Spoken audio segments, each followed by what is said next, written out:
გესალმებით მეგობრებო, დღეს სტუმრად ყავს ლევან მეტონიძე, მოგესალმები ლევან. მოგესალმები ნიკა. მოგესალმები შენს მაყურებელს. გაიხარე და დღეს ძალიან საინტერესო თემაზე გვექნება საუბარი. ლევანს აქვს ჩემი აზრით ძალიან საინტერესო პროექტი, კონცეფცია საქართველოს მომავლის და როგორც ლევანი ამ მიმართულებას, ამ კონცეფციას არქმევს, ეს არის შემოქმედებითი ტრადიციონალიზმი. ასეა ხო ლევან? კი, ასეა. და სურს რომ მაქსიმალურად, რამდენიც ეს შესაძლებელია ონლაინ ვერსიაში, გაშალო ამ კონცეფციის არსი და ზოგადი დებულებები. რას გულისხმობს, საიდან მოვიდა ეს, რა ედო ამას საფუძვლად და რატო თვლი, რომ ეს ფორმა, ასე ვთქვათ, სახელმწიფოს შესაძლო მმართველობის აქტუალურია დღესდღეობით იმ რეალიებიდან გამომდინარე, რაც სოფლიოში ხდება. მოკლედ, თემა არის ცოტა ესეთი დელიკატური. ალბათ ყველა თავიდანვე ვერ მიიღებს და თქვათ კარგად ვერ გაიგებს, მაგრამ მოდი შევეცადოთ მაქსიმალურად, რაც შესაძლებელია, ხო. ადამიანურ ენაზე ვისაუბროთ ამ თემასთან დაკავშირებით. ანუ ჩვენ პირველი ორი გადაცემა რაც გავაკეთეთ, იყო აფხაზეთთან დაკავშირებით, ასე დავარქვით შერიგების ფორმულა და ჩემი აზრით საქართველოს სახელმწიფოს არსებობა შესაძლებელია მხოლოდ იმ შემთხვევაში, თუ კი ქვეყანა გაერთიანდება.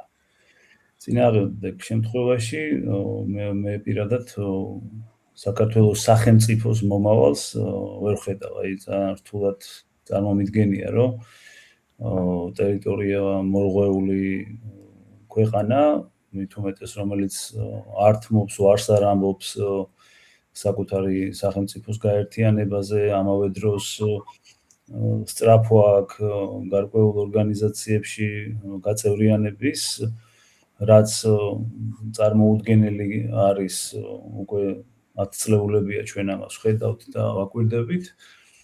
აქედან გამომდინარე, რთულია ასეთი სახელმწიფოს არსებობა. და მით უმეტეს ახლა, როდესაც ხედავთ, რომ კრიზისია ყველგან და არის იდეოლოგიის კრიზისი, ლიბერალიზმის, კონსერვატიზმის, ამ ყველაფრის და ხედავთ, რომ ევროპაში არის საკმაოდ ტურბულენტობა, სადაც აი ადამიანები ზოგი იკაჩება ლიბერალიზმისკენ, ზოგი ცდილობს კონსერვატიზმი აღორძინოს და ამ კონსერვატიზმს კიდე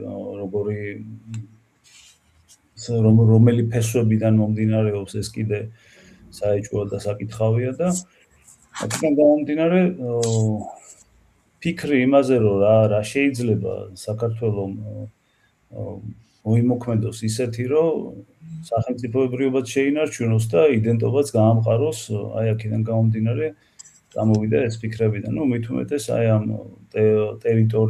ტერიტორია არ მიყვარს ტერიტორიული მთლიანობა, სამშობლოს ერთიანობის საკითხი არის ყველაზე აქტუალური და ჩემი აზრით ის მოვლენები, რაც ასაც ჩვენ დღეს სოფლიოში ვხედავთ, მაგალითად ამერიკის შეერთებულ შტატებში გამოჩნდა ჯგუფი, რომელიც თავის დროზე საკუთარ თავს ნეორეაქციონერებს უწოდებდნენ და ამ ჯგუფს მერე ინტელექტუალური მხარდაჭერა გაუკეთა ბრიტანელმა ფილოსოფოსმა ნიკ ლენდმა და დაერქვათ ბნელი განმანათლებლობა, რომლებიც საუბრობენ ფაქტიურად მონარქიაზე, საუბრობენ იმაზე, რომ დემოკრატია არ მუშაობს, ეს არ არის ისეთი მმართველობის ფორმა, რომელიც გამოიცადა დროში და ხედავენ ამის კრიზისს და შენც გექნება ნანახი მაგალითად ტრამპის გარკვეული ესენი როლიკები ან ფოტოები, სადაც იგი გვირგვინით ჩდება და ტახტზე მჯდომი და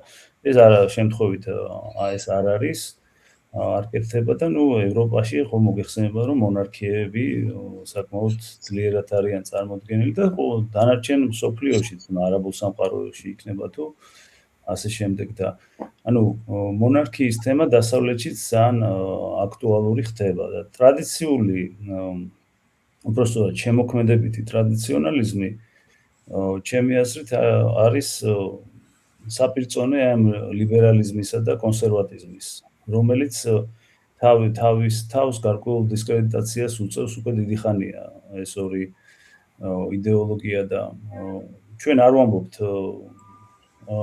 ტექნიკურ პროგრესზე ვარს, არ უნდა ვთქვა თუ არის და ქვეყანა არ უნდა ჩაიკეტოს, მაგრამ იმისათვის რომ განვითარება მოხდეს, ჩვენ უნდა დავეყრდნოთ ჩვენს ფესვებს და ამაზე უნდა გავაკეთოთ ერთგვარი ზედნაშენი. ტექნიკური პროგრესი, რომელსაც დღევანდელი სამყარო გვთავაზობს, ეს არის ხელოვნური ინტელექტი და არ ვიცი ტრანსჰუმანიზმიც ფაქტიურად უკვე ჩვენ შორის არის რა ეს იდეოლოგია, ეს ფილოსოფია, მაგრამ ჩვენ რახან უძველესი ქრისტიანული ერი ვართ, ჩვენ უპირველეს ყოვლისა ვაკეთებთ აქცენტს ღმერთზე და ადამიანზე და ჩვენს სამშობლოზე. რაც არის ძალიან მნიშვნელოვანი, იმიტომ რომ რწმენა, რომელმაც ჩვენ აქამდე მოგვიყვანა, არის ჩვენთვის ერთ-ერთი ყველაზე მნიშვნელოვანი ფაქტიურად ჩვენი სულია და ადამიანი, რომელიც არ უნდა დაექვემდებაროს იმ ერთგვარ არაეთიკურ დამოკიდებულებას, რასაც ჩვენ დღეს ვხედავთ, თუნდაც სქესის ცვლილებები და ასევე გარკვეული კიბორგიზაცია ადამიანების, რაც საკმაოდ ბევრ კითხვას იწვევს, რას მოუტანს ეს კაცობრიობას მომავალში, მაგრამ თვითონ ტრადიციული შემოქმედებითი ტრადიციონალიზმი უკაცრავად ეს არის იდეოლოგია, რომელიც საქართველოსთვის, ჩემი აზრით, უნდა იყოს ერთგვარი გამკვლევი სამომავლოდ რა გზაზე უნდა იაროს საქართველო. თვითონ მე ვამბობ ამას შინაგანად ქართველი ადამიანის წმენიდან გამომდინარე. ჭირდება თუ არა ჩვენ ტრადიცია, რომელსაც აქამდე საკმაოდ უფრთხილდებოდით, ჩვენი წინაპრები ამისთვის იბრძოდნენ და შემოქმედება, როგორც ასეთი განვითარება მეცნიერების და ფეხის აწყობა გარკვეულწილად იმ თანამედროვე გამოწვევებზე, რომელიც არ დაარღვევს იმ ეთიკას, რაც ქრისტიანული კულტურის და სოფხედულობის ადამიანებისათვისა და ერისათვის არის საჭირო. და აქედან გამომდინარე, ჩაშლა ამ საკითხის შეიძლება ასე რომ ჩვენ ვართ ტრამვირებული ერი 1801 წელს რუსეთის იმპერიამ გააუქმა ქართული მონარქია და საქართველოს ავტოკეფალია. და ეს არის ტრამვა, რომელსაც ეწოდება კულტურული ტრამვა სოციოლოგიაში, ეს არის ჯეფრი ალექსანდერის და კიდე რამოდენიმე სოციოლოგის ერთობლივი ნაშრომი, კულტურული ტრამვა და კოლექტიური იდენტობა. და აქ არის ნათქვამი, რომ კულტურული ტრამვა ჩდება მაშინ, როდესაც კოლექტივი დაექვემდებარება იმგვარ ძალადობას, გარკვეული დაუძლეველი ძალიდან გამომდინარეს, რომელიც სამუდამოდ შეცვლის მათ იდენტობას და მათ განვითარების ხაზს. და ჩვენ ვიყავით, დაახლოებით 1000 წელზე მეტი ალბათ ბაგრატიონების დინასტია მართავდა საქართველოს და ერთი ხელის მოსმით მას შემდეგ რაც ჩვენ დახმარება ვითხოვეთ მართლმადიდებლური რუსეთის იმპერიისაგან, რომ გავენთავისუფლებიეთ ამ ჩვენი განსხვავებული რელიგიის სამეზობლოსაგან, მათი წნეხისაგან, ფაქტიურად ძალიან დიდი ლახვარი ჩაგვცა, ასე ვთქვათ, ზურგში და ეს ორი უმნიშვნელოვანესი სვეტი, რაც იყო ქართული ისტორიისთვის, ქართველი ადამიანის იდენტობისათვის, ეს ორი უმნიშვნელოვანესი სვეტი ფაქტიურად მოარღვია. და რაც ცნობილია, რომ ღვთისწყალობით დავიბრუნეთ. ავტოკეფალია და დღეს ჩვენ გვაქვს ავტოკეფალური ეკლესია, მაგრამ მონარქიის დაბრუნება ვერ შევძელით, იმიტომ რომ შემდგომ რუსეთის იმპერია დაეცა და ახალი საბჭოთა იმპერია წარმოიშვა, ათეისტური ქვეყანა გახდა უზარმაზარი და იქ თავისთავად მონარქიაზე საუბარი იყო ზედმეტი, მაგრამ ანუ ჩვენს დღეს აი სახელმწიფოს რო შევხედოთ და ჩვენს საზოგადოებას ტრამვა სახეზეა, მაგრამ გარკვეულწილად ეს ქვეცნობიერად დევს ადამიანებში. იმიტომ რომ მაგალითად ჩვენ რო შევხედოთ ახლა ამ უკანასკნელ ისტორიას, პოლიტიკურ პერსონებში ადამიანები ხედავენ ერთგვარ ხსნას, განმანთავისუფლებელს და ერთგვარი პოლიტიკური მესიანიზმის პრობლემა გვიდგას და პირველი შეიძლება ითქვას ზვიად გამსახურდია, მერე გამოუტოვოთ ედუარდ შევარდნაძე, რადგანაც იგი ძალიან მცირე ჯგუფში ითვლებოდა მხსნელად და დიდწილად დანარჩენ საქართველოში ასე არ იყო, მერე მიხეილ სააკაშვილი და მერე ბატონი ვიძინა ივანიშვილი. ანუ პოლიტიკური მესიანიზმი არის სახეზე. და დღეს კიდე აი ძალიან ესეთი ნიშანდობლივი ფაქტია, მაგალითად, როდესაც მოხდა შეხვედრა მაგალითად აშხაბადში იყო ეხლა და კოლექტიური სურათი გამოჩნდა, სადაც კობახიძე პრემიერ-მინისტრი გამოჩნდა ვლადიმერ პუტინთან და სურათი გადაიღო პუტინთან და ჩქარა რუსთაველზეო. ანუ ხალხმა იხულა გარკვეულმა ჯგუფმა და რა გამოდის, რომ გონება არის შეტრიალებული. მტერთან საუბარი უღირსობად ითვლება, ხოლო მტრის შორიდან გინება, ან დროშაზე, მტრის დროშაზე დაშარდვა და რაღაცა ითვლება ვაჟკაცობად და ღირსებად. ანუ კრილოვის ის გახსოვს ალბათ ხო, სლონი მოსკა, პატარა ფინიარო სპილოს უყებს. ანუ ისეთ მდგომარეობაში ურჩევნია ადამიანებს ყოფნა, ვიდრე ვთქვათ, აშკარად გამოხატულ ვთქვათ ოკუპანტთან მტერთან ვაჟკაცური და ღია პირისპირ საუბარი. ანუ შემოტრიალებული, ანუ ორველი მეტი კი არაფერია, ხო?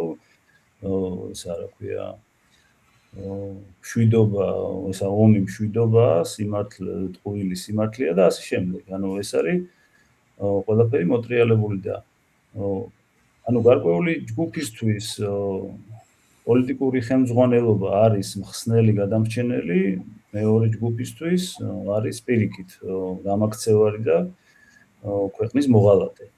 და მონარქიის ინსტიტუტი, რომელიც არის სიმბოლური სახე გააჩნია მას და არის აპოლიტიკური, მისი აღდგენის შემთხვევაში ჩვენ შეგვიძლია დავასრულოთ პოლიტიკური მესიანიზმი და ტრამვა, რომელიც არის განცდილი ქართველი ერის მიერ და კერძოდ ამ შემთხვევაში მეხსიერებაში უფრო არის რუსეთთან დაკავშირებული ეს ტრამვა, ვიდრე ვთქვათ ირანთან და თურქეთთან, ეს ტრამვები მივიწყებულია, ცოცხლობს ტრამვა რუსეთისაგან მიყენებული ტრამვა და ანუ ეს რომ დავამთავროთ, ჩემი აზრით მნიშვნელოვანია, რომ ეს ინსტიტუტი აღდგეს სიმბოლურად, ყავდეს ცოცხალი სიმბოლო, რომელიც არის აპოლიტიკური, რომელიც არ არის პოლიტიკური ჯგუფთან, რომელიც პოლიტიკურ ჯგუფთან აფილირებული და ამავე დროს არის ერთი კონკრეტული ხაზის მატარებელი, რასაც ქვია შემოქმედებითი ტრადიციონალიზმი, ადამიანი, რომელიც ქართველ ერს მიუძღვება და წარმოადგენს ყველა პლატფორმაზე და არ განეკუთვნება არც ერთ პოლიტიკურ ჯგუფს. აი ეს არის რაც შეეხება მაგალითად სიმბოლურად ამ აქტს, ამის განხორციელებას, რომ ტრამვა მოვიშუშოთ. ტრამვა სახეზეა, იმიტომ რომ ვლინდება პოლიტიკურ მესიანიზმში, ფობიებში, რუსოფობიაში ამ შემთხვევაში და ჯობია სახელმწიფოს მშენებლობა ჩვენ დავიწყოთ რაღაცის აღდგენით და ერთგვარი გამარჯვებით, ვიდრე ჩვენ დავეფუძნოთ ტრამვას და ფობიებს, რომელიმე სახელმწიფოს მიმართ. და თუ ამას შევძლებთ, თუ ამას გავიაზრებთ, ჩემი აზრით ბევრად უკეთესი იქნება და ამავე დროს აფხაზებისთვის და ოსებისათვის კიდე შესათავაზებელი გვექნება საერთო სახელმწიფო, რომელიც არის გვირგვინის ქვეშ გაერთიანებული. Ну, ეს გავშალოთ კიდე ამაზე ვისაუბროთ. ძალიან გამიგზელდა. აქ ყველაზე მნიშვნელოვანი კითხვა იქნება დაუშვათ საქართველოში ქართულ საზოგადოებაში ამის შეთანხმება თუ მოხდა, განსხვავებული აზრიც იქნება ამ თემას ოპონენტებიც მრავლად ეყოლება, ჩვენ ვიცით ეს, მაგრამ ჩემთვის და ჩვენთვის ალბათ ყველაზე მნიშვნელოვანია როგორ აღიქვავს ამას ზუსტად აფხაზური მოსახლეობა და ოსური მოსახლეობა. გამომდინარე იქიდან, რაც უფრო დრო გადის და ჩვენ ამ თემის პოპულარიზაციას რომ მივყვავთ ხელს, მე არ ვიცი ცხინვალის რეგიონში საერთოდ რამდენი ოსი დარჩება და აფხაზეთშიც მათი პოპულაცია სერიოზული კითხვის ნიშნის ქვეშ არის. ეს ჩემი აზრი არ არის, ეს უკვე ფართოდ ჟღერდება პრორუსულ თუ ანტირუსულ მედიებშიც. ალბათ ბედაში ვიცით ეს და კიდე დიდმა მოსახლეობა, მაგრამ მიუხედავად ამისა, როგორ ფიქრობ, რა შეიძლება რომ იყოს, რომ ქართული გვირგვინის ქვეშ ეს ჩვენი, ასე ვთქვათ, მომიჯნავე და მეზობელი და ერთდროს ერთ სახელმწიფოში მყოფი ერები კვლავ გავერთიანდეთ ამ ქართული გვირგვინის, სამეფო გვირგვინის ქვეშ. ხო არ იქნება, უпростоრეთ რაღაც განსაკუთრებული დამოკიდებულება იქნება, იმიტომ რომ კონსტიტუციურ წყობაში არ სურთ შემოსვლა და ეხლა მით უმეტეს მათთვის შესაძლოა უფრო ზედმეტი ტვირთი იყოს აღსაქმელად, ხო, რომ აი ქართული სამეფოში კვლავ შესვლა და ასე შემდეგ და შენ ქონდა ამაზე კარგი ასე ვთქვათ მოსაზრება როგორი შესათავაზებელი უნდა იყოს ეს ყველაფერი. მოდი სანამ მაგაზე გადავალ ცოტა კიდე უფრო შევეცდები ავხსნა კულტურული ტრაუმის ფენომენი რა არის, აი მაგალითი რომ მოვიყვანო და მე გადავალ მაგ თემაზე. ესე იგი 9 აპრილი რომ მოხდა, როდესაც მოხდა ტრაგედია და ჩვენი ახალგაზრდობა დახოცა საბჭოთა ჯარმა, ამის შემდეგ საქართველოს მოიპოვა დამოუკიდებლობა და ზვიად გამსახურდიამ გამოაცხადა პარლამენტის შენობაში საქართველოს დამოუკიდებლობა და ნუ ყველამ ვიცით ალბათ მისი ცნობილი სიტყვა, ხო? წამებულთა სულები ხარობენ ზეციურ ნათელში, ახსულდა ნება მათი, ახსულდა ნება ქართველი ერისა, გამომარჯოს დამოუკიდებელ საქართველოს. ანუ ეს მომენტი ზვიად გამსახურდიამ ტრაგედია, ანუ ადამიანთა სიკვდილი ოჯახების ტრაგედიები ტრამვიდან გარდაქმნა გამარჯვებაში, რომ მათი დაღვრილი სისხლის შედეგად, რომ ისინი არიან ფაქტიურად მოწამეები, მათი დაღვრილი სისხლის შედეგად ჩვენ მოვიპოვეთ დამოუკიდებლობა. ახსულდა ნება მათი, ახსულდა ნება ქართველი ერისა. ესე იგი, ტრაგიკული დღე გადააქცია დღესასწაულად. 9 აპრილი გამოცხადდა საქართველოს დამოუკიდებლობის დღედ და აი ეს არის ტრამვის მოშუშების თვალსაჩინო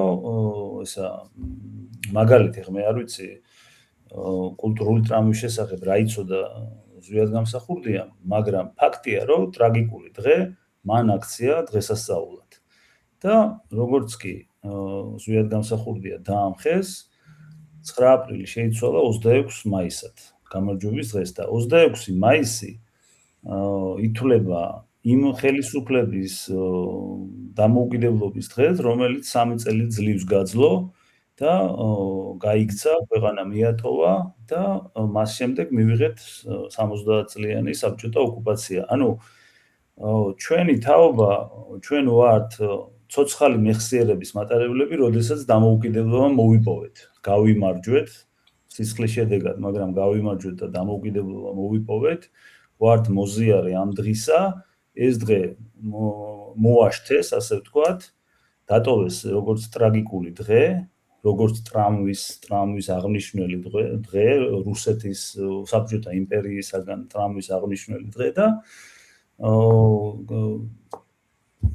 მას აქნეს დაგვიდგინეს 26 მაისი, რომელთანაც არანაირი ასე ვთქვათ, არც ერთი ცოცხალი ქართველის მეხსიერებაში ეს დღე არ ზის. ესმის და თანაც არის ამავე დროს დამარცხებული საქართველოს ეს არის რა დამოუკიდებლობის დღე. სადაც ხელი მიმიწვდება ყველგან ვამბობ ამას და ეს არის თვალსაჩინო მაგალითი როგორ უნდა აქციო ტრამვა, როგორ უნდა მოიშუშო ტრამვა და თუ შესაძლებელია ის გამარჯვების დღედ აქციო და 9 აპრილი არის აი ზუსტად ეს მაგალითი და ჩემი აზრით ჭეშმარიტი ჩვენი ცოცხალი ქართველების დამოუკიდებლობის დღე და ჩვენი მოპოვებული ფაქტიურად რა ჩვენი თაობის და რაც შეეხება აფხაზებს და ოსებს ისინი მონაწილეობას იღებდნენ და მონაწილეობა მიიღეს რეფერენდუმში გინდათ თუ არა საქართველოს დამოუკიდებლობა ასეთი შეკითხვა იყო და იქ არის მიღებული მონაწილეობა ოსებმაც მიიღეს მონაწილეობა და დაადასტურეს თანხმობა ვიღაცამ არა ვიღაცამ უფრო მეტად კი ვიდრე არა და შესაბამისად მათი მონაწილეობაც არის ამ დამოუკიდებლობის მოპოვებაში ამ რეფერენდუმის შედეგად ანუ ეს პოლიტიკური და იურიდიული აქტი თქვათ რასაც ქვია რეფერენდუმი და სახალხო ნება მათი მონაწილეობაც არის ამაში და დღეს ახლა მაგალითად გავრცელდა ინფორმაცია რომ აფხაზებს და ოსებს ვისაც გააჩნიათ რუსული პასპორტი ყველა უნდა დადგეს სამხედრო აღრიცხვაზე ანუ ფაქტიურად ეს იმას ნიშნავს რომ ну ომი გრძელდება ეს ჩვენ ვიცით რომ ომი ასე მალე არ დამთავრდება და რუსეთის სახელმწიფოსათვის ახლა რა თქმა უნდა ყველაზე ხელსაყრელია რომ იქ არა რუსი ომობდეს ხო იმიტომ რომ მთელი ეს ჩეჩნები დაღესტნელები ბურიატები და ესენი სავსეა მოკლედ მოფენილია რა უკრაინის ველები ამ ხალხით და რა თქმა უნდა რუსებიც ომობენ ორი აზრი არ არის ამაზე მაგრამ არა რუსი ეროვნების ადამიანიც ძალიან ბევრი მონაწილეობს და ну აფხაზებს და ოსებს რაღაც უკიდურესად რთული მდგომარეობა უნდა დაუდგეს რომ მათ გაიაზრონ რომ საქართველოს სახელმწიფოში დაბრუნება არის მათი გადარჩენა, აი ფიზიკური გადარჩენა, სადაც ჩვენ ადრე იდენტობაზე ვსაუბრობდით, მათ რაობაზე და ეხლა უკვე ფიზიკური გადარჩენის საკითხი უდგათ და ერთი ხაზგასასმელი მომენტია, რომ აფხაზები მაგალითად აფხაზეთის სამეფოზე, როდესაც საუბრობენ ისინი და ბევრი იჩემებს, რომ ეს მათი სამეფო იყო. ისინი ამბობენ, რომ ქუთაისი იყო დედაქალაქი აფხაზეთის სამეფოსი და ეძახიან აფხაზურად კუტეში. და ამას აღიარებენ, რომ ეს ჩვენი სამეფოა და ჩვენი ქალაქია და ანუ თბილისს ამ შემთხვევაში არ ცნობენ და სიმბოლურად ამ ინსტიტუტის აღდგენის შემთხვევაში, თუ კი ასეთი რამ მოხდება ღმერთმაცგანს, სიმბოლურად სატახტო ქალაქი შეგვიძლია დავაბრუნოთ ისევ ქუთაისში. რომ ეს იყოს ჩვენი საერთო სატახტო ქალაქი და ვთქვათ დაერქვას ქართულ-აფხაზური სამეფო.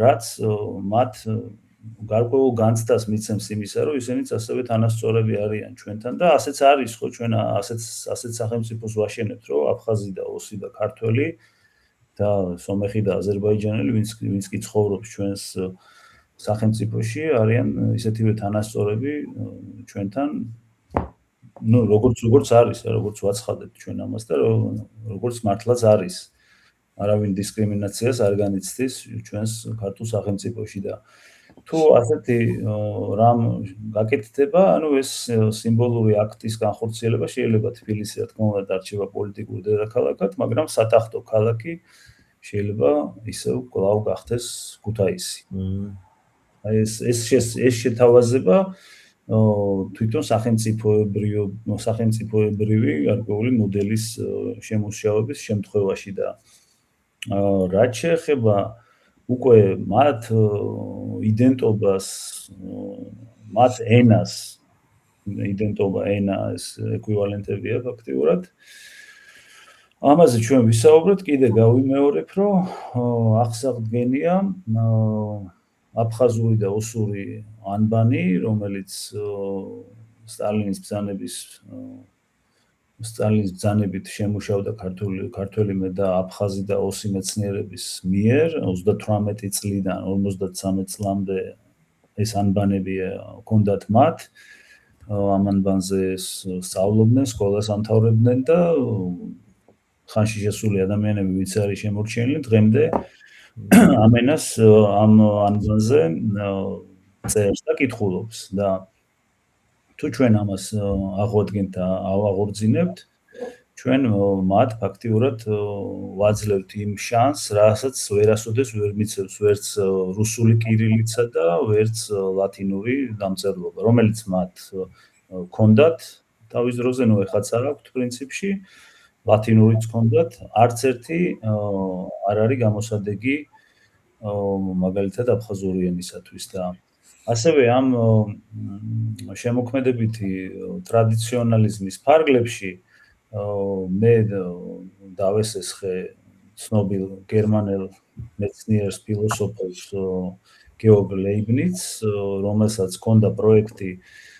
lingua universalis, ანუ საერთო ენაზე საუბრობდა, ფაქტიურად ერთგვარი გლობალიზმის ფუძემდებელი იყო, მაგრამ ცოტა გადავაკეთე და შეუკუმშე და დავარქვი alphabetica universalis, რომელიც შეიძლება იყოს გამოყენებული მხოლოდ ჩვენს სახელმწიფოში და ამავე დროს კიდე იმისათვის, რომ გავშალოთ საქართველოს ავტორიტეტი, შევეცადოთ და აღვადგინოთ საქართველოს ავტორიტეტი და დავაბრუნოთ მისი სტატუსი, რაც ყოველთვის ჰქონდა კავკასიაში, ჩვენ შეგვიძლია ჩვენს სახელმწიფოში, ჩვენს უნივერსიტეტებში აღვადგინოთ ჩრდილოკავკასიური ენები ქართული დამწერლობით, ანუ ქართული გრაფიკით.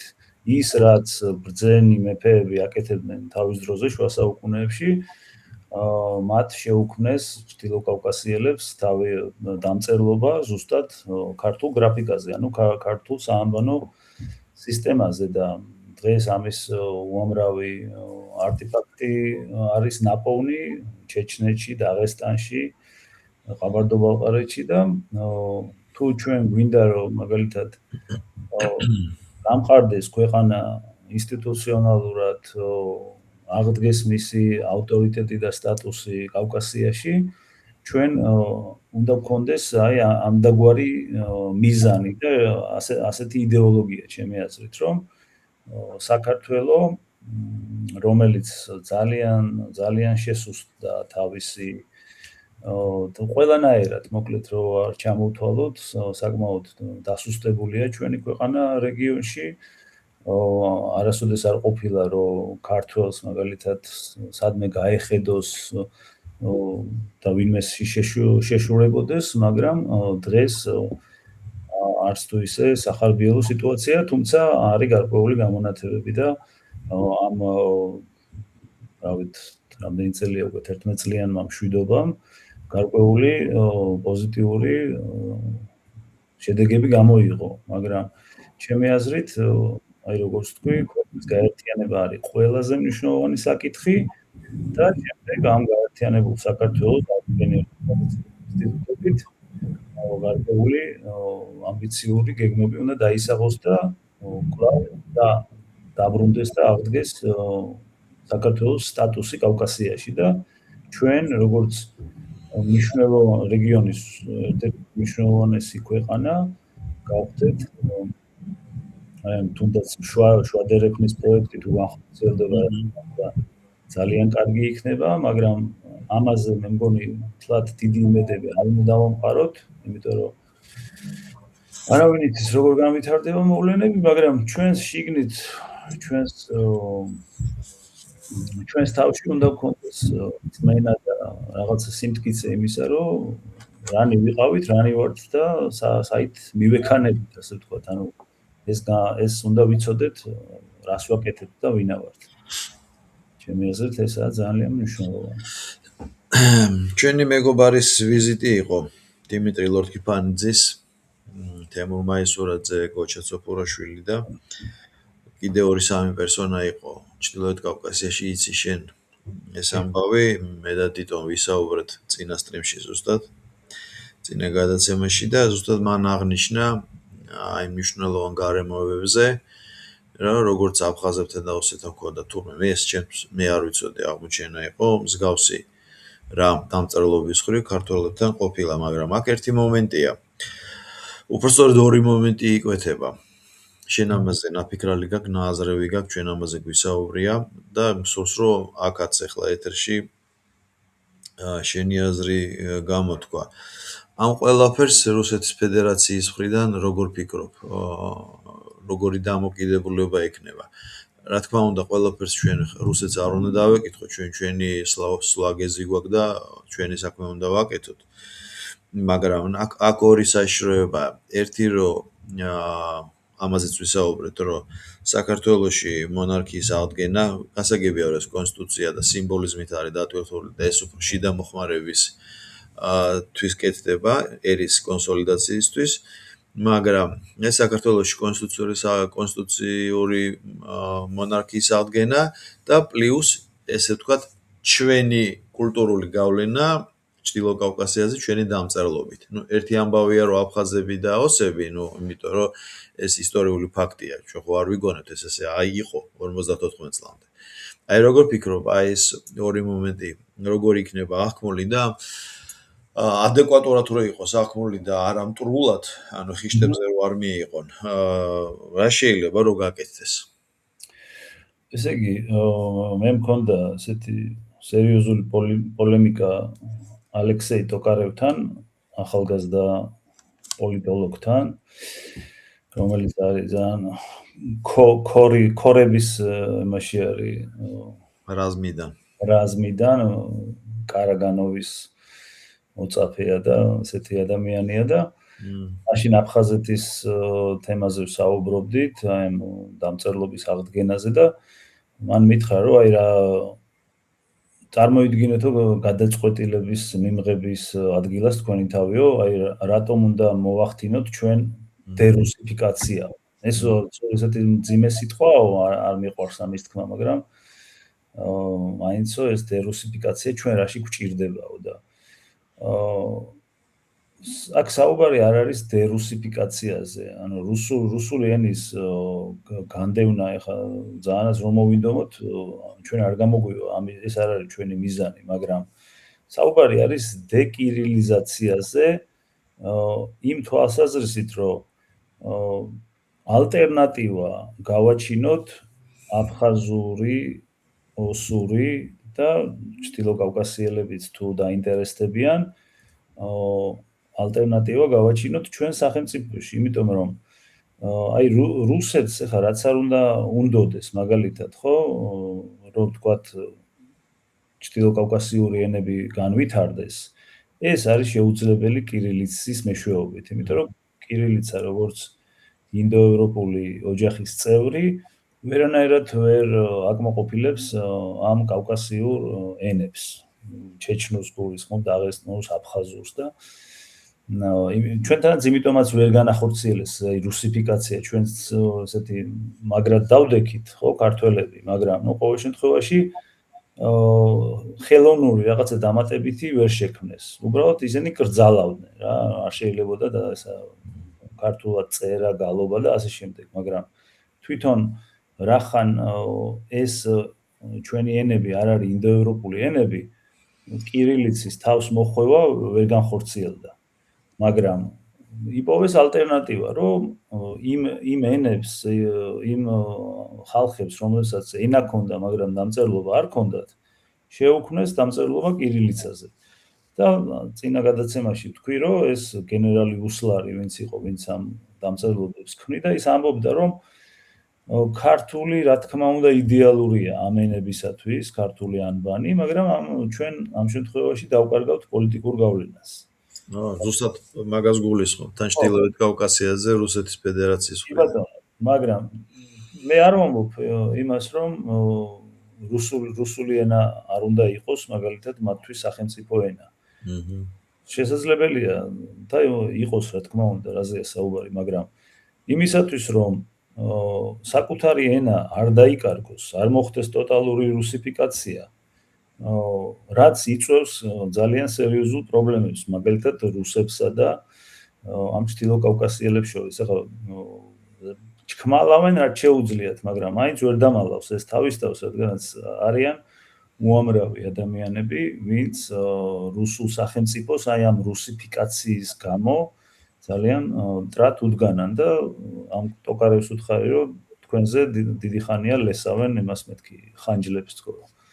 და ადრე თუ გვიან ეს თავს იჩენს მეთქი და ანუ ახლა ევროპაში სულ ცოტა 20,000-მდე ახალგაზრდა კაცია, ვინც სულ თავისუფლად შეიძლება მათი ინფილტრაცია კავკასიაში, რასაც ბევრი სპეცსამსახური ამას ცდილობს. პატარა ცეცხლის დანთების შემთხვევაში ასეთი რამ შესაძლებელია, რაც იყო თავის დროზე, რა, პირველი და მეორე ჩეჩნური ომის დროს. და ჩვენ რახან გვინდა რომ მშვიდობა იყოს ჩვენს ქვეყანაში, სახელმწიფოში და ჩვენს რეგიონსა და სამეზობლოში, ჩვენ ამას ვთავაზობთ, იმიტომ რომ მათი ენა არ დაიკარგება, მათი იდენტობა შენარჩუნდება და ამავე დროს რუსული ენა იქნება მათთვის ის სამართალწარმოების ენა, როგორიც არის დღეს, თავისთავად, ხო? მაგრამ ლექსის დაწერა და რაღაცა მოთხრობის დაწერა ადამიანს, რომ მოუნდეს ჩეჩენს, დაღესტნელს, ინგუშს, აფხაზს საკუთარ ენაზე, ჩვენი დამწერლობით, ანუ ჩვენი მათი დამწერლობით, ოღონდ ჩვენი ქართული გრაფიკის მეშვეობით, ისინი ამას ბევრად უკეთესად და ბევრად ხარისხიანად შეძლებენ. შესაბამისად, რუსეთის სახელმწიფოს ეს პირიქით უნდა აწყობდეს. ასეთ შემთხვევაში ის ამ მტრულად განწყობილ მისდამი, მტრულად განწყობილ ძალებს ფაქტიურად იმას იზამს, დააშოშმინებს, ოღონდ საფუძველის ჩაყრა შეგვიძლია ჩვენ, მშვიდობის საფუძველის ჩაყრა შეგვიძლია ჩვენ, რომლებიც გამოვიყენებთ ჩვენ უნიკალურ შესაძლებლობას, რასაც ქვია ქართული ანბანი.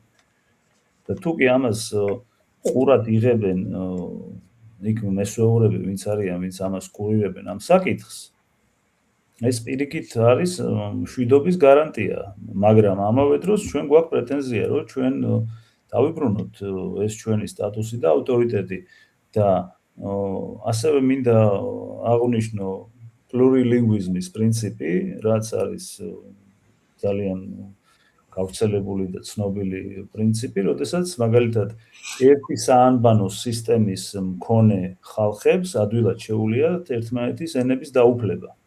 მაგალითად, რომ აღვადგინოთ ჩვენ ძველი აფხაზური ანბანი, ქართველი ბევრად ადვილად ისწავლის აფხაზურ ენას და აფხაზს ასევე შეიძლება ჯერ საკუთარი ენის გამყარება ამ ანბანის მეშვეობით. ამავე დროს ადვილად შეისწავლის ქართულ ენას. და შესაბამისად ჩვენ კონტაქტი შეგვიძლია დავამყაროთ ერთმანეთის მშობლიურ ენებზე. ისევე იქნება ჩეჩენთან, დაღესტნელთან და ასე შემდეგ. და ეს პლურილინგვიზმი მოგცემს ამის საშუალებას, რომ კავკასიაში დღეს ადამიანებმა შეძლონ, დღეს რა სამომავლოდ, შეძლონ მშობლიურ ენებზე საუბარი. რუსულ ენაზე საუბარი, ვისაც უნდა, ბუნებრივია ის რუსულ ენაზე ისაუბრებს, იმიტომ რომ ეს მათი ასევე მეორე სახელმწიფო პირველი სახელმწიფო ენაა, ასე ვთქვათ. ერთად იმაზე უწევს საუბარი. მე ვიცნობ დაღესტნელებს, ჩეჩნებს, ბევრს ვიცნობ ძალიან, საკმაოდ ჩემი საქმიანობიდან გამომდინარე და 10-მდე ვერ ითვლის ხალხი საკუთარ ენაზე. აი ესეთი მდგომარეობა აქვს რა და ტოტალურად რუსიფიცირებულია ეს ხალხი და მაგრამ ბოღმა და წყენა ამის გამო არის უზარმაზარი რუსული სახელმწიფოს მიმართ და დაწყებული კავკასიური ომებიდან, ხო, როდესაც რუსეთის იმპერია კავკასიაში შემოიჭრა და ეს ხალხი ძალით დაიმორჩილა. და ეს წყენა არასოდეს არ გაქრება. თუ ამ ხალხს არ მიეცემათ საშუალება, რომ საკუთარ ენაზე ფაქტიურად ენა ამოიდგან, ასე ვთქვათ, რა და გადაიტანონ მათი შინაგანი, კულტურული, გარკვეული თავისებურებები ფურცელზე და ისიც ხარისხიანად და მოხდეს ამის გავრცელება. აი ეს შეგვიძლია ჩვენ გავაკეთოთ. აქ აი მონიშნული მაქვს ერთი თემა. Yeah. საქართველოს ხიდი ევროპასა და აზიას შორის, მაგრამ სანამ მე ამასთან დაკავშირებით კითხვას დაგისვამდე. Yeah. სამხედრო ვალდებულების დაკისრებასთან დაკავშირებით აფხაზებზე და ოსებზე ეს ერთგვარი ხარკია იმის სანაცვლოდ, რაც 35 წელია აფხაზებს და ოსებს რუსეთის ფედერაცია ინახავს, აძლევს საბიუჯეტო ასიგნირებას, ანუ ხელფასები, პენსიები ასე შემდეგ, აწვის უფასო ელექტროენერგიას და ფაქტობრივად აი ეს ნაწილი აფხაზეთისა,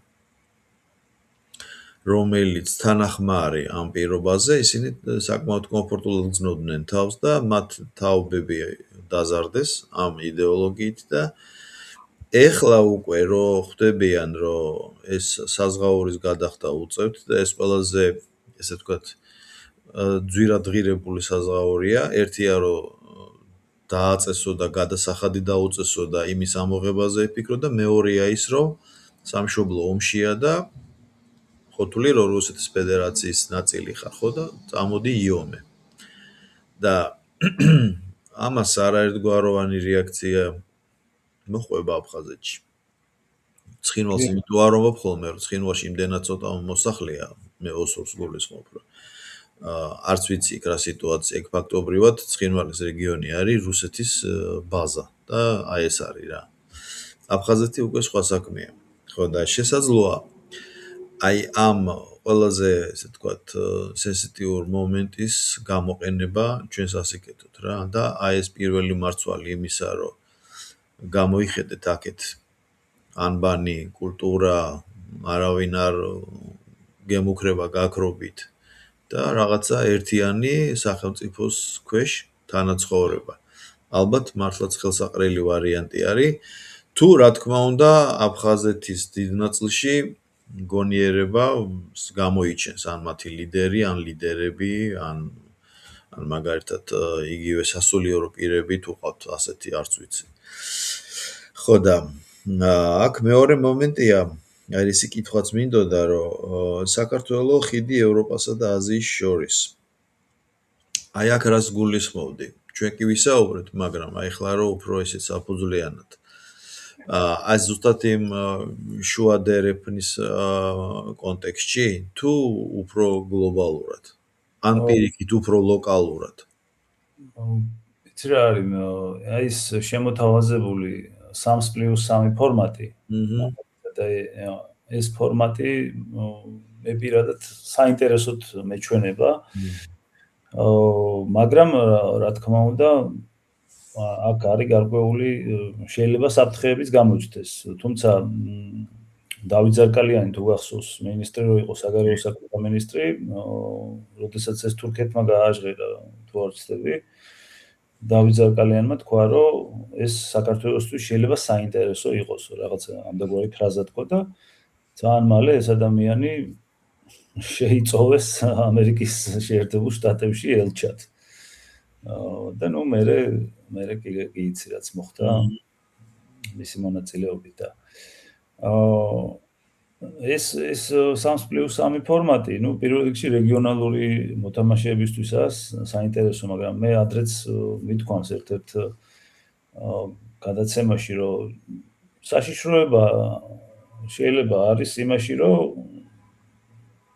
მივიღოთ კიდე ორი სახელმწიფო ამ ფორმატში, ხო? ეს ორი აღიარებული, ეგრეთ წოდებული სახელმწიფო. და იმისათვის, რომ თქვათ ეს ესეთი საფრთხეები თავიდან ავიცილოთ, ამავე დროს თან ეს ფორმატი მიმზიდველია, საინტერესოა და ჩემი აზრით გასაკეთებელია, ანუ მონაწილეობა მისაღებია. ქართულმა დიპლომატიამ უნდა მიიღოს მტკიცე გარანტიები იმ ქვეყნებისაგან, ვინც მონაწილეობს ამ ფორმატში, ანუ ეს არის აზერბაიჯანი, სასომხეთი, თურქეთი და ირანი, რომ ისინი ხდებიან გარანტები იმისა, რომ ამ ფორმატში აფხაზეთის სახით და ეგრეთ წოდებული სამხრეთ ოსეთის სახით არ გაჩნდება კიდე ორი სახელმწიფო. და თუ მსგავსი რამე იქნება ინიციირებული რუსეთის მხრიდან, ეს ფორმატი დაიშლება. აი, ქართულმა დიპლომატიამ ჩემი აზრით ეს უნდა მოახერხოს, რომ ამ სახელმწიფოებისაგან ეს გარანტიები მიიღოს. და თუ ეს გარანტიები ჩვენ უკვე ხელთ გვექნება, მაშინ ჩვენი სავარძელი იგდევს და კარი ღიაა. აქედან გამომდინარე, ეს ფორმატი ძალიან ბევრ ამას მოგცემდა. თუ რა თქმა უნდა, ამაში ქართული დიპლომატია გარანტიებს თუ არა გარკვეულ დახმარებებს ჩინეთიდანაც გამოითხოვს, იმიტომ რომ ეს ფორმატი ასევე ჩინეთისთვისაა საინტერესო მისი შუადერეფნისთვის. აი, ამ შემთხვევაში უკვე საქართველოს შეიძლება წელში გამართული იყოს და პროცესი დაიძრას ქვეყნის გაერთიანების საკითხში. და ახლა თუ ამავე დროს აფხაზ და ოზ ჩვენ ვერ მოვანდომეთ ჩვენთან შემოერთება, რუსეთი რატომ დათმობს ახლა ამ ტერიტორიას, ან ადამიანურ რესურსს, რომელიც სრულად მასზეა ჩამოკიდებული. აგერ შეუძლია ტერიტორია ბაზად გამოიყენოს, შეუძლია რა იყენებს და ცოცხალი ძალა იმაში უკრაინაში გადაისროლოს. შესაბამისად, ამაზე უარს არასოდეს არ იტყვის, თუ კი ამ ორი მიდან ჩვენი რეგიონიდან არ იქნება ესეთი ყიჟინა ატეხილი, რომ ჩვენი გადარჩენის ერთ-ერთი გზა არის საქართველოსთან დაბრუნება და მე როდესაც ვამბობ, რომ ლიბერალურ პარადიგმაში როცა ვრჩებით ჩვენ, რომ მათ ვთავაზობთ მარტო იმას განათლებასა და ჯანდაცვას და კიდე რაღაც პატარა-პატარა სიკეთეებს, ეს არ მუშაობს. მაგაზე უკვე იმუნიტეტი გამომუშავებული აქვს. რაც შეეხება განათლებას, ისინი ამას ფაქტიურად არ იღებენ ჩვენგან. შეიძლება გალიდან რამოდენიმე გადმოდიოდეს ადამიანი და ბევრი არ არის, ეს არ არის დიდი რიცხვი. რაც შეეხება ჯანდაცვას, გადმოდიან, სარგებლობენ და იქიდან უკან რო ბრუნდებიან, ამბობენ, რომ თქვენ ვალდებულები ხართ ჩვენ ეს გაგვიკეთოთ. ანუ იმუნიტეტი გამოიმუშავეს ამაზე. ისმით, ანუ მადლიერების გზნობა რაც იყო ადრე. ნუ ხა ნორმალურ ხალხში რა თქმა უნდა რჩება მადლიერება, მაგრამ უამრავი ისეთია, რომ ვინც ტყვიას გვესროდა და ისიც გადმოდის ენგურსაკეთ და მკურნალო. ხო, თulis რომ შევალდებულები ვართ. ხო, თulis რომ ვალდებულები, ამას თან ხმამაღლა ამბობს, იმიტომ რომ ეს ერთგვარი ღირსების შელახვაა, რომ დამარცხებულ მხარესთან მიდიხარ სამკურნალოდ. ანუ შენ მაშინ რაში გაიმარჯვე და რა მოუპოვე შენ ქვეყანას, ხო, ასე ვთქვათ. შეიძლება ჯანდაცვა ვერ შეგიქმნია. ღირსების შემლახველია ეს, მაგრამ აი ამითი თავს იმართლებენ, თქვენ გეკუთვნით, იმიტომ რომ დაგვინგრიეთ ყველაფერი. ანუ ამაზე იმუნიტეტი გამოიმუშავეს და ჩვენ მათ უნდა შევთავაზოთ საკუთარი როგორც იდენტობის გადარჩენის გზა, ასევე მათი სიცოცხლის გადარჩენის გზა. აი ეს უკვე ეს ორი მნიშვნელოვანი ფაქტია და ეს არა ჯანდაცვით უნდა მოხდეს, რაც ჯანდაცვა თავისთავად სიცოცხლის გადარჩენაზეა, ხო, საუბარი, მაგრამ ის რომ უკრაინის ველზე არ მოუწევს მას რა ქვია სასუქად მოეფინოს უკრაინის ველებს, აი ეს დიდი საქმე იქნება ნამდვილად. კი ბატონო, იმიტომ რომ სადღაც ბოლო მონაცემებით 80,000-მდე იყო მოსახლეობა. და მდგომარეობა. ბატონო? ცუდი მდგომარეობა. 80,000-დან ახლა ახალგაზრდა და ბრძოლის უნარიანი ალბათ არის 1/13 ან 1/4. და ხო წარმოიდგინე ის ხალხიც რო გაიწვიონ. და გაიწვევენ კიდეც ხო, ახლა ეგ ხო გარდაუვალი ამბავია. 4,000 ადამიანამდე არის ჩვენ საერთო ტრაგიკულ ომში დაღუპული მათი მხრიდან. და ეს არის კოლოსალური ციფრია რა. ახლა უკრაინაში ისეთი ტემპის ომი მიმდინარეობს, მიუხედავად იმისა, რომ თქვათ ეს სრულად კონვენციური ომი არაა და რაღაცა SVO და რაღაცა ქვია, ხო? მაგრამ ადამიანთა მსხვერპლი არის უდიდესი. შესაბამისად, რა ვიცი, მაგათ 10,000 კაცი რო დაეღუპოს, სიტყვაზე ვამბობ. ნუ ფაქტიურად ჩათვალე რომ აფხაზიერი აღარც იქნებიან, ხო. არა და 10,000 არის კვირის ხარჯი. იმიტომ რომ 2,000 კილომეტრზე არის ფრონტის ხაზი. და წარმოუდგენლად დიდი მსხვერპლია ორივე მხრიდან. ნუ ახლა რუსეთის ჯაბნის, იმიტომ უბრალოდ რიცხობრივად არის და სადაც უკვე ახლა ესე ვთქვათ პირობითად ეროვნულ უმცირესობების იარაღის ქვეშ დაყენებაზე მიდგა საქმე, ნუ ბუნებრივია საკუთარ რესურს უფრთხილდებიან. ხო, არ ვიცი, იმედია რომ საღი აზრი გაიმარჯვებს. 35 წლის თავზე მაინც. როგორც ოსებში, ასევე აფხაზებში და ამას შესაძლოა რაღაც სასიკეთო მოჰყვეს.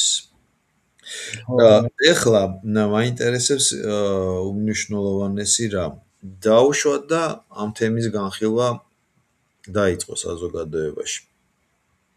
შენ როგორ ფიქრობ, ამას საკანონმდებლო პლატფორმა დაჭირდება და აი იმ ტიპის საპარლამენტო მოწყობა, ან საერთოდ სახელმწიფო მოწყობა, რაც ამჟამად საქართველოშია, ეს ხელსაყრელია? ანუ რას გულისხმობ? ისევ ჩვეულებრივი სტანდარტული 150 კაციანი ერთპალატიანი პარლამენტი. ან იგივე პირველი პირი, როგორც პრემიერ-მინისტრი, როგორც პირველი პირი და სიმბოლურად დატოვებული ყოველგვარ უფლებებს მოკლებული პრეზიდენტი. და უცებ კიდე მსგავსი სიმბოლო იქნება. ხო არ თვლი, რომ საერთოდ უკვე შესაძლებელი არის ეს ყველაფერი? პრეზიდენტის ინსტიტუტი უქმდება ასეთ შემთხვევაში და მას ანაცვლებს მონარქია. და რჩება საპარლამენტო რესპუბლიკა პრემიერ-მინისტრის მეთაურობით. ასეთი მოწყობა წარმომედგენია და ხა 150 დეპუტატი იქნება, ეს უკვე მაჟორიტარული თუ პროპორციული სისტემებს რა ვიცი ალბათ არ შეიცვლება როგორც არის ის იქნება, უბრალოდ პრეზიდენტის ინსტიტუტი შეიცვლება რა. დასაგებია. და იქ ხა ორპალატიანი იქნება თუ ერთპალატიანი, ამას თვისობრივი მნიშვნელობა უკვე საკონსტიტუციო მონარქიასთან არ აქვს. ეს უკვე წმინდა წყლის შიდა მოწყობისთვის დაგვჭირდება. შეიცვალა საერთოდ. ეს უკვე დეტალები არის, რომელიც ამ შემთხვევაში მე მგონი ამაზე საუბარი არ ღირს. ჩვენ თავარია გავიაზროთ კულტურული ტრამვის მოვლენა, ამდენად არის ქვეყანა და ერი ტრამვირებული და სიმპტომებს უნდა დავაკვირდეთ. ანუ პირველი სიმპტომი ეს არის პოლიტიკური მესიანიზმი, იმიტომ რომ ყველაში ხედავ არქეტიპს მონარქისა, იმიტომ რომ ანუ ეხლა მოდი ასე ვთქვათ რა, ქართული სუფრა ერთგვარი ის არის, ხო, ტრადიცია ჩვენი ძალიან ძვირფასი და რომელიც გვიყვარს და უფრთხილდებით, ხო? ქართულ სუფრაზე დავითისა და თამარის საღვიძლელო ალბათ ყველა ქართულ სუფრაზე ითქმება, იმიტომ რომ ეს ორი მონარქი არის მიწიერი დიდების მომტანი, აი რაც მოგვიტანეს მიწიერი დიდება, ასე ვთქვათ, ოქროს საუკუნე რასაც ქვია, ხო? და განსაკუთრებით უყვარს ქართულ ხალხს და სიამაყის განცდა გვაქვს, რომ ოდესღაც ვიყავით ის, ვინც ვიყავით და თვითონ თავად დიდგორის ბრძოლის მომენტი, რომ ახლა კოალიცია დავამარცხეთ და ანუ ეს განცდა არის, ანუ მომხდარი ფაქტის შედეგად, მაგრამ ჩემი აზრით უფრო დიდი ფიგურები, ჩემი აზრით არიან დიმიტრი თავდადებული და ქეთევან წამებული დედოფალი. იმიტომ რომ ერთმა ფიზიკურად გადაარჩინა ქართველი ერი, სრულ განადგურებას და აოხრებას წავიდა და თავი დადო, თავი მოკვეთეს ჩვენს მეფეს. მეორემ მართლმადიდებლური რწმენა შეგვინარჩუნა რა, თავისი მოწამეობრივი არჩევანით.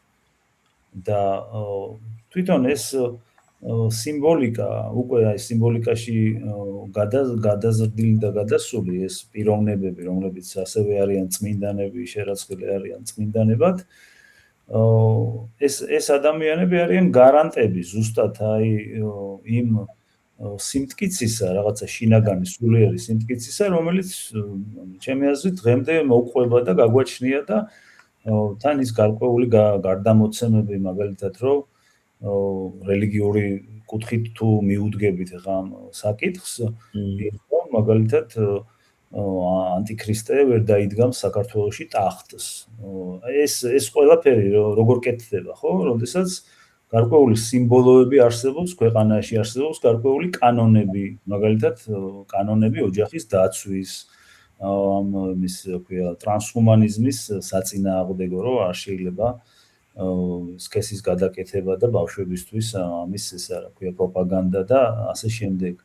და მონარქი, რომელიც არის ორჯერ მირონცხებული და რომელიც ტანდემში მოღვაწეობს ქართულ მართლმადიდებლურ ეკლესიასთან. ანუ ასეთ შემთხვევაში ვერ გაბატონდება ის ძალა, რომელიც თქვათ ისე და ისე რელიგიური კუთხით თუ შევხედავთ, მოიცავს სხვა დანარჩენ ქვეყანას და ყველგან დაიდგამს ტახტს. და თუ ესე იგი ამის რწმენა გვაქვს და გვჯერა რომ ტახტს ვერ დაიდგამს ჩვენთან, რა საშუალებებით უნდა შევეწინააღმდეგოთ ჩვენ ამ ტახტის დადგმას? კანონებით, სიმბოლოებით, ჩვენი სულისკვეთებით და ერთიანობით. ერთიანობა უმნიშვნელოვანესია ამ თვალსაზრისით. და დღეს ახლა როგორი სიტუაცია გვაქვს? ლიბერალი მისტირის ევროკავშირს კონსერვატორი კანკალებს არაბიზაციის წინააღმდეგ, ხო? და ამ საშიშროების და რწმენაში ლიბერალისტვის რწმენა მეორე ხარისხოვანია, ან მესამე, ან მეათე. მისთვის ყველაზე მთავარი ფასეულობა არის კარგი ცხოვრება, კარგი ჭამა, ხო? ანუ ევროკავშირი ასე არის აღქმული, რომ აქ არის კეთილდღეობა, ხო? ყოფითი კეთილდღეობა. ხო, და ის ავიწყდება, ან არ იცის, რომ არა მხოლოდ პურით ცხონდების კაცი, ხო? მაგალითად, ხო არიან რაღაცა ინტერნეტ გიჟები, რომ ისა ევროკავშირის გამო მზადა ვარ გეი გავხდე, ასეთ რაღაცებს ამბობენ, ვიღაცა თანამდებობისპირი ამბობს, რომ ცალფეხზე დავდგები თუ კი ამას პარტია მიბრძანებს ამას და რაღაცა მსგავსი. აქეთ ეხლა მეორე სიტუაცია ის არის, რომ ხელისუფლება, რომელიც ხედავს, რომ გარკვეული გზები თვითონ ჩაიხელგა ბუნებრივად, იმიტომ რომ გადალაგება ხდება მსოფლიო წესრიგის და ეძებს რაღაც ალტერნატიულ გზებს, დივერსიფიკაციის საშუალებებს და რაღაცა ვექტორის ცვლილების საშუალებებს, მოიპოვა რაღაცა ინვესტიცია, ხო, რომელიც მნიშვნელოვანია ქვეყნის ეკონომიკისთვის. კონსერვატორული ჯგუფი ამას უპირისპირდება ისე, რომ თქვათ რაღაცა ალტერნატივას არ თავაზობს. ამავე დროს ეს ჯგუფი ახალგაზრდა ბიჭები არიან და პრეტენზია აქვთ ხელისუფლებაში მოსვლაზე, ხო?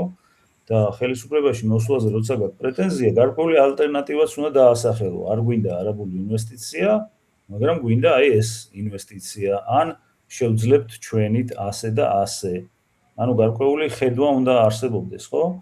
ხელისუფლება მაგალითად დღევანდელმა სხვა ინვესტიცია ვერ იპოვა, ხო, მაგალითად და თუ რაღაცა არ იქნება ეკონომიკაში გარკვეული შემოდინება, გარკვეული თანხების, საზღვრები ღიაა და ხალხი გარბის, ხო? მე და შენ კიდე აგერ მაგალითი ვართ, ხო, უცხოეთიდან ემოშვებით ორი ემიგრანტი ვსაუბრობთ. ანუ რა უნდა გააკეთო? კაი, იმასკენი გააუქმე, ხო, ჩაშალე პროექტი. მაგრამ ხვალ და ზეგ მაგალითად ერთი 50,000 კაცი რო გაგივიდეს ქვეყნიდან. მე რაღაც შვები ვთქვათ. ამ პროექტმა შეიძლება 50,000 კაცი ქვეყანაში შემოვიყვანოს, უცხოტომელი. და ეს კარგი არაა, რა თქმა უნდა. მაგრამ კონსერვაციაა გამოსავალი, რომ ქვეყანა ჩაკეტო და არავინ არ შემოუშვა, არც მე მომწონს აგერ ვიდეო კადრები გავვრცელ და ქუჩა გადაკეტეს და ესა რა ქვია, ლოცულობდნენ. ყოველდღიურად ვხედავ ამას მაგალითად ევროპაში და რა თქმა უნდა ეს არ მომწონს და ჩემი ქვეყნისთვის არ მინდა, მაგრამ იმ დემოგრაფიით, რა დემოგრაფიაც ჩვენ გვაქვს, ჩვენ ყველანაირად მოწყვლადი ერი ვართ. და კონსერვატორული ჯგუფი, ჩემი აზრით, უნდა გადაგებდეს და მოუწოდებდეს საქართველოს პირიქით დემოგრაფიულ აღმასვლას, კონკრეტულ პროექტებს და გეგმებს უნდა დებდეს, თქვათ, როგორ შეიძლება მხარდაჭერა მრავალშვილიანობისათვის და ასე შემდეგ და ასე შემდეგ. იმიტომ რომ ჩვენ მაშინ რას ვაკონსერვებთ?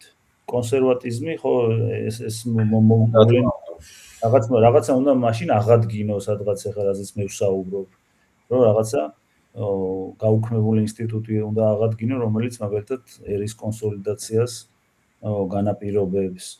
თუ არსებულ სიტუაციას ვაკონსერვებთ, რაც გვაქვს, არსებული სიტუაცია მომხიბვლელი არ არის. და ჩავშალოთ კი ბატონო ეს პროექტი, ჩავშალოთ, მაგრამ გავიდა ხვალ იქნება რამოდენიმე 1000 და 10000 ადამიანი ქვეყნიდან და მაშინ რაღა გამოვა, თან გადის ვინ? შრომის უნარიანი ადამიანი გადის და ქვეყანა ძალიან ცუდ დღეში რჩება და არ ვიცი, რაღაც ოქროშვალედები უნდა მოიძებნოს, იმიტომ რომ გჭირდება ინვესტიცია, გჭირდება თანხები, გჭირდება სამუშაო ადგილები, მაგრამ ამავე დროს გვაქვს გარკვეული შიშები და ესენი და ეს მესმის ახლა მით უმეტეს, როდესაც საუბარი არის ისლამურ სამყაროსთან ურთიერთობაზე, რუსებთანაც პრობლემა გვაქვს, ისლამურ სამყაროსთანაც ყველასთან ჩვენ გვაქვს პრობლემა და ჩვენი გარკვეული შიშები, ხო? მაგრამ შიში ვერ იხსნის სიკვდილსაო და რაღაც სხვა არის მაშინ მოსაფიქრებელი, რაც ქვეყანას გარკვეულ ბიძგს მიცემს და რაღაც შემჭიდროებას და უფრო მეტ სიმტკიცეს რა. ესე მგონია. გეთახმები აბსოლუტურად. თუმცა რა ვიდეოები წიდება გუშინ და დღეს მართლა დამაფიქრებელია და შემაშფოთებელია. ხანდახან მგონია, რომ ხელისუფლება რომ უფრო ადეკვატურად იქცეოდეს სიტუაციიდან გამომდინარე. უკეთესი იქნება. იცი როგორი შეგრძნება მაქვს, რომ რეაგირებენ მომხდარ ფაქტზე. პრევენციის აბსოლუტური უნარობა აქვთ.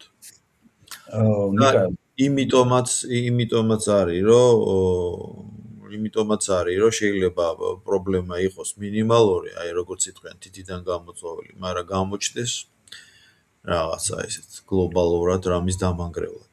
ესე იგი, როგორც იქნა მიღებული კანონები ოჯახის დაცვის, ბავშვების დაცვის და ასე შემდეგ, ისე უნდა იქნას მიღებული კანონები ამ რაღაც საჯარო ლოცვებთან და ქუჩების გადაკეტვებთან დაკავშირებით. ეს არის დაუშვებელი. იმიტომ რომ დემოკრატიას დაარქმევ შენ ქრისტიანულ კულტურას თუ რაღაცას, თუ ძალა ამ ყველაფერს არ ახლავს, ეს არის ის ცივილიზაცია, რომელიც გარკვეულ ადგილს მოინიშნავს, იქ დადგება და თუ კი გარკვეული რაიმეს საწინააღმდეგო ვინმე არ გამოთქვა, იქ დარჩება სამუდამოდ. კი, ამრავლდება როგორც ეს გენეტიკურად აქვთ ესე, იმიტომ რომ მე ვერ წარმომედგენია. ხო. სადმე ახლა ნიუ-იორკში ვინმე რომელიმე კონფესიამ ახლა გადაკეტოს ეს სავალი ნაწილი და გაშალონ ხალიჩები ილოცონ. ამას ერთადერთი კონფესია აძლევს ამას თავისუფლებას ქალაქის მერიასთან შეთანხმებით, ეს არის ორთოდოქსი ებრაელები, ხასიდები რა, როცა მაგალითად მათ თავიანთი კალენდარი აქვს, თავიანთი დღესასწაულები აქვს და იმდენად კომპაქტურად უკვე აღარ ვქვია, იმდენად გლობალურად არიან უბნებში, რომ ფაქტობრივად თავის ქუჩას კეტავენ, ხვდები? ანუ იქ ქალაქის კომუნიკაციას მოკლედ არ ეხებიან რა, მაინც ეს შიდა დახურული სივრცეა. თუ მათთან მინდის საქმე, ეს ჩვენთვის ტრაგედიაა, იმიტომ რომ ნიუ-იორკი ეს არის, რა ქვია, მულტიკულტურული ქალაქია და აქ ნაციონალობა და ეროვნულობას ერთადერთია, რასაც არ ეკითხებიან საერთოდ. ვინ ხარ და საიდან ხარ, ხო? და იგივე ვიცი ბერლინში. უკვე ბერლინიც ამ დონემდე არის მისული, მაგრამ ახლა თბილისი და საქართველო ხო 3,700,000-იანი მოსახლეობა, ეს წარმოუდგენელი რამ არის რა. ბერლინში ახლა ახალ წელს ქუჩაში ვერ გავალთ. ისეთი ამბავი იქნება ბერლინში ახლა. წინა წელს რაც მოხდა, აჩერლებული იყო ყველაფერი და ახლა უარეს ველოდებით. იცი რა მინდა, აი მაგალითად როდესაც ვამბობთ ამ ალფაბეტიკა უნივერსალისზე, როდესაც ვსაუბრობთ, რომ ერთი საერთო საამბანო სისტემა ჩვენ შევქმნათ, ჩრდილოკავკასიელების დაბრუნებას შევძლებთ მაგალითად ჩვენს უნივერსიტეტებში. რაც უფრო მეტი ჩრდილოკავკასიელი გვეყოლება ჩვენს სასწავლებლებში, მით უფრო ადვილად შევძლებთ გარკვეული უცხოტომელების შემოსული უცხოტომელების დაბალანსებას ჩვენი კავკასიელი ძმებით, ასე ვთქვათ. იმიტომ რომ ისინი უკვე იქნებიან ქართულად მოლაპარაკე და ჩვენ კულტურაში ინტეგრირებული. ეხლა ეს რა თქმა უნდა საომავლო თემა არის. ერთ და ორ წელიწადში ასეთი რამე არ მოხდება, მაგრამ როდესაც საქართველო იყო ძლიერი, კავკასიელები, ინგუშები იქნებოდნენ, ჩეჩნები იქნებოდნენ, იყვნენ ფაქტიურად ქართული სახელმწიფოს მეგობრები და ბევრი მის სამსახურშიც იდგნენ. და დიდგორს თუ გავიხსენებთ, დავითმა ყივჩაღები ჩამოასახლა საერთოდ და მათი დახმარებით და მეშვეობით უმნიშვნელოვანესი ის ჩვენი ისტორიული ბრძოლა მოვიგეთ. 200 ბორჩალოელის გახსენება რა დღის, მაგალითად, ხუდია ბორჩალოელი და ასე შემდეგ. ანუ ისტორიული გამოცდილებები მე მგონია რომ მნიშვნელოვანია და თან საკმარისი გვაქვს, ხო? ხო, ბევრი გვაქვს ძალიან, რომელიც ქართულ სახელმწიფოს ერთგულებდა ჩვენი კავკასიური ისლამის წარმომადგენელი. კავკასიური ისლამი არის სხვა ფენომენია. სხვა ფენომენია ზოგადად, ვიდრე შუააზიური ან ახლო აღმოსავლური ისლამი. დიახ და მე მგონი ამ ხალხით შევძლებთ დაბალანსებას გარკვეული იმ რაღაც სოციოკულტურული წარმომადგენლის, რომელსაც ქუჩის გადაკეტვა აქვს მიზნად და მე იმ ქუჩაზე სამუდამოდ დარჩენა და ეს რა თქმა უნდა დაუშვათ.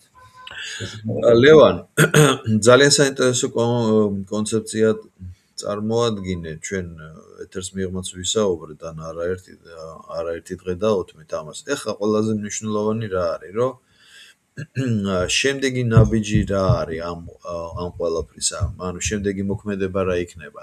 ეს თვითონ შენი მონახაზი ჯერ კიდე სრულყოფას განიცდის, უნდა დასრულდეს და მერე უნდა მოეწყოს ამის პრეზენტაცია, როგორ ფიქრობ? შემდეგი ნაბიჯები რა ჯობია რო იყოს, აი უმჯობესი რა იქნება. როგორ მივაწოდოთ, როგორ გავშალოთ ფართო მასებს. რა ვიცი, შესაძლებელია გარკვეული ტექსტების მეშვეობით გარკვეული ტექსტი დაიწეროს, რაღაცა მონახაზი, პოდკასტები თავისთავად შეიძლება გარკვეული კონფერენციის მოწყობა და ამ თემაზე მსჯელობა შენ თუ მაგალითად ითავებ. კი, მე დიდი სიამოვნებით ეხა პლატფორმაც ხელს მიიწყობს და ხო, გარკვეულ ტრადიციულად მოაზროვნე ადამიანებთან, ქრისტიანული კულტურის წარმომადგენლებთან, ანუ ის ვინც საქართველოს ხედავს მთლიანობაში და ამგვარს. ეხლა ყველა შეიძლება მაგალითად ზუსტად ჩემნაირად არ ფიქრობდეს და არ იზიარებდეს, მაგრამ გარკვეული მომენტები თქვათ მოეწონოს, გაიზიაროს და რაღაცა საკუთარი შემოგთავაზოს და რომ მსჯელობა დაიწყოს უფრო ფართე, იმიტომ რომ მაგალითად პატრიარქის ინიციატივით ეს ორი ოჯახი როდესაც შეერთდა ბაგრატიონ გრუზინსკები და ბაგრატიონ მუხრანელები ღვთისწყალობით მათ გაუჩნდათ შვილი, მაგრამ სპეცსამსახურებს რა თქმა უნდა არ ეძინათ და მოახერხეს ის რაც მოახერხეს, ახლა ამ დეტალებს რა თქმა უნდა არ გვინდა ამაზე საუბარი, ეს რაღაც ოჯახური დრამა არის, ასე ვთქვათ, მაგრამ ამავე დროს ქვეყნის პრობლემაც არის სერიოზული. მაგრამ ეს ბატონიშვილი თუ უფლისწული როგორც ქვია გიორგი ბაგრატიონი ძალიან ესეთი კარგი ბიჭია და დიდი იმედების მომცემია და რა ხნის არის ახლა თუ იცი?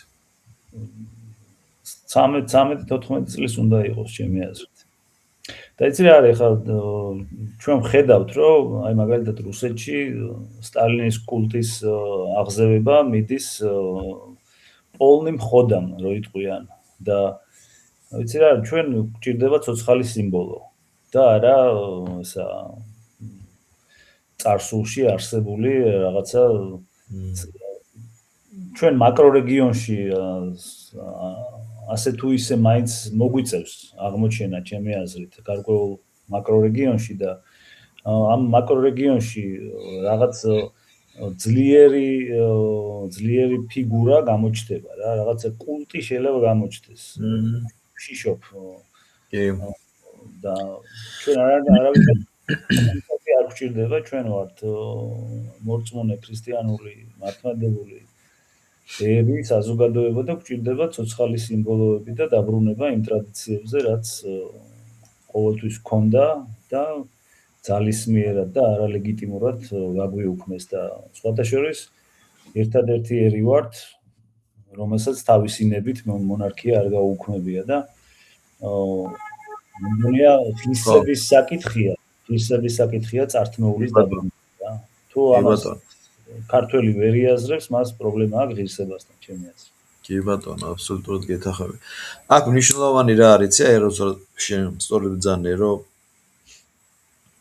მაკრო რეგიონი იქნება და ჩვენი თავი უნდა დავიმკვიდროთ, იმიტომ რომ ამ საქმეს ჩვენს გარდა არავინ არ გააკეთებს, თუ ჩვენ ეს ვერ მოახერხეთ, სახელმწიფოც აღარ დავრჩებით და ეს ბოლო პერიოდია ჩემს რესპონდენტებს ქართულ იდეასთან დაკავშირებით ვესაუბრები. თითქოს სურს რომ რაღაცა მოდელი ვიპოვოთ, რომ რაზეც აიგება ეს ქართული იდეა, ანუ ეს ხერხემალი, რაზეც საქართველოს როგორც სახელმწიფოს იდეოლოგიური პლატფორმა ჩამოყალიბდება და რაც შენ რუსეთი ახსენებ, აბსოლუტურად გეთახმები, ჯერ მეტროსადგურებიდან დაიწყო სტალინის გრავიურების გამოყვანა, ეხლა მე მგონი ზოგ ქალაქში უკვე ძეგლიც დაიდგა და არ არის გამორიცხული, რომ სტალინგრადიც ქალაქად დააბრუნონ. ეს მათი გადაწყვეტა არის, ეთყობა, იქ მართლმადიდებლურ ეკლესიაზე და თანამედროვე ან წარსულ გმირებზე არ სურთ ამის გაკეთება, გასაგებიც არის, ქვეყანა ომშია, გამოწვევები აქვს უდიდესი, მთელი დასავლური სამყარო ფაქტობრივად ეომება და მათ ჭირდებათ ეს. ხვდები ხო, რომ ველიკო ძირჟავიე ჭირდება და მათთვის შესაძლებელია სტალინის კულტად კი აღარ იყოს, როგორც რუსეთის იდეად დაბრუნდეს. ეს გასაგებია. ისინი ომში არიან და არა მარტო იდეურ, არამედ დე-ფაქტო ომშია და მათი ყოფნა არ ყოფნა წყდება. ჩვენ ეს გამოწვევები არ გვაქვს, მაგრამ ჩვენ ამ გამოწვევების მორევში ვართ. ასევე არის ეს დიდი თურანის გამოწვევა, რაც არანაკლები საშიშროება, მე ვფიქრობ, რომ უფრო დიდი. აქედან გამომდინარე, ქართული იდეა გვჭირდება და რასაც შენ ახლა საუბრობ, ეს კონცეფცია, რაც წარმოადგინე. მე ვთვლი, რომ ზუსტად ქართულ იდეას ემსახურება, ქართული იდეის ჩამოყალიბებას ემსახურება. შემოქმედებითი ტრადიციონალიზმი არის იდეა, რომელიც წარსულს და მომავალს ერთმანეთთან კრავს, ასე მოკლედ რო ვთქვა. ეს არის და სახავს ამბიციურ გეგმას ტრადიციების აღდგენისა და რეპუტაციის დაბრუნების კავკასიაში. რაც შესაძლებელია ამ ალფაბეტიკა უნივერსალისის პრინციპით და ასევე პლურილინგვიზმის პრინციპით, როდესაც საერთო საამბანო სისტემის მეშვეობით პოულობთ საერთო ენებს ჩვენს მეზობლებთან, ვაბალანსებთ გარკვეულ ძალებს და შვიდობის გარანტიას ვნით კავკასიაში. ლევან, ძალიან საინტერესო იყო დღევანდელი ჩვენი საუბარი. იმედია ჩვენ მაყურებლებსაც დააინტერესებთ. და აქვე ვიტყვი მაყურებლებისთვის საყურადღებოთ, რომ ვისაც მოგეწონათ ეს ვიდეო და თვლით, რომ ჩვენ აქტუალურ თემაზე ვისაუბრეთ, კომენტარებში დატოვეთ თქვენი შეკითხვები, ჩვენ ამ თემას დაუბრუნდებით, რახან დავძარეთ ჩვენ ამას, ასე ვთქვათ, პრეზენტაციამდე მივიყვანთ. ძალიან გვაინტერესებს თქვენი აზრი და გაავრცელეთ ყველაზე დიდი საქმე რაც შეგიძლიათ გააკეთოთ, თუ მოგეწონათ და იზიარეთ, გონებრივია ამ იდეას, გაავრცელეთ, რაც უფრო მეტ ხალხს აჩვენებთ, მით უფრო კარგ საქმეს გააკეთებთ ამ საქმისთვის. ლევან, რამის დამატება ხომ არ გსურს? რა ვიცი, მერტმა ხელი მოგვიმართოს, თუ სიმართლეა, თუ სწორს ვამბობთ და თუ სასარგებლო საქმე იქნება ჩვენი ქვეყნისთვის, მერტმა ხელი მოგვიმართოს. გაიხარე, ამ საშუალებისთვის.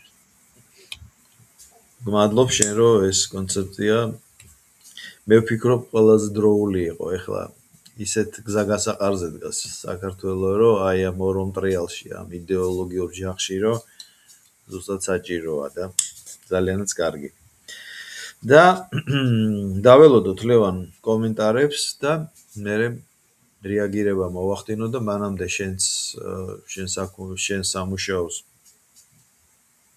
მიიყვანი მომენტამდე რომ უკვე ამას საპრეზენტაციო კი ბატონო ფორმა იქნება და მე უკვე ვიზრუნოთ ჩვენი საერთო სამეგობროებიდან თუნდაც უბრალოდ ლინგვისტი სასულიერო პირი და აი შევქნათ ონლაინ პლატფორმა სადაც ვისაუბრებთ ეგრეთ წოდებული კონფერენც კოლი მოვახდინოთ სანამ ოფლაინ შევხვდებით და თბილისში ამის პრეზენტაციას მოვახდენთ იმედია მალე იქნება ეს ყველაფერი მაგრამ სანამ ამ მომენტამდე მივალთ აი ესე გავაგზავნოთ. სიამოვნებით ჩემონიკა, დიდი მადლობა და დავამშვიდობები შენ და შენს მაყურებელს. დიდი მადლობა მეგობრებო, ვინც თვალყური გვადევნეთ. დიდი მადლობა მოსმენისთვის და არ დაგავიწყდეთ თუ თანამოზიარე ხართ ამ იდეის, გაავრცელეთ. აბა ბედნიერად ლევან. კარგად, დიდი მადლობა.